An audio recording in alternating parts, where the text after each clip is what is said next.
David Goldstein investigation has prompted some families of cancer victims to question whether emissions from the Aliso Canyon gas fields could be to blame. Well, we uncovered new documents showing toxins being released for years. Investigative reporter David Goldstein is here with more. Dave. These are people who died before that big gas leak in 2015. Now, the families never even thought those gas fields in Porter Ranch could have led to their loved ones dying of cancer. But after we showed them what we found, they now wonder. My mom's name is Betty Fernandez. She was a teacher at Castle Bay Lane Elementary School, and she passed away from pancreatic cancer in 2009. Betty Fernandez taught at Castle Bay Lane Elementary School in Porter Ranch for 13 years. The school is just miles from the 2015 Aliso Canyon gas leak. The massive release at the SoCal gas storage facility forced the evacuation of the entire area. But since Betty died 6 years earlier, the family never thought there was a possible connection until now. It definitely raises a concern. Yeah, I started wondering, could that be part of the cause? Could that be the main cause? CBS 2 News has obtained documents showing that even before the big gas leak from 2000 to 2014, there was a steady stream of chemicals coming from the gas fields.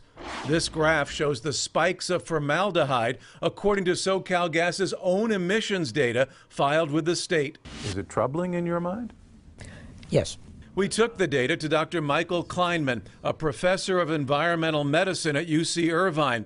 He says some of these spikes are above what's considered safe. It's a chemical that has a number of health effects, including cancer. We'd call up and say, you know, what's happening? Marilyn Short worked at Castle Bay Lane for more than 40 years and said she and others routinely smelled gas. And they'd say, well, we're just releasing gas. It's too full, we're releasing it.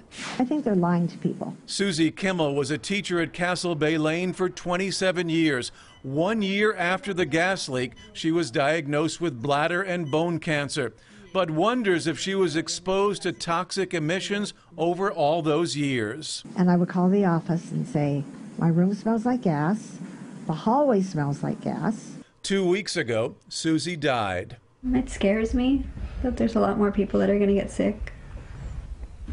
And to see what your mother went through and it might happen to other people.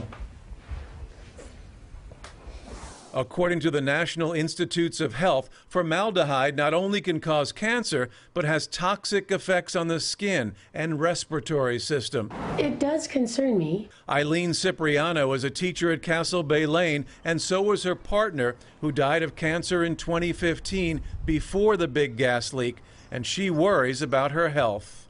As long as I can remember, I had a chronic bronchial problem. I know I had it since I've been at Castle Bay. But the South Coast AQMD, the state agency that monitors the air quality, says the levels of formaldehyde are safe. They claim they've analyzed random years of emissions, although they couldn't provide any reports. The potential health impacts from formaldehyde and all air toxics from the facility, potential health impacts on the residents was actually extremely low. But for those who've lost loved ones, like Betty Fernandez's family, the emissions data only brings up new questions. How long does it take for some of these symptoms to actually show up? Can it take months? Can it take years? Those are the type of questions I have now.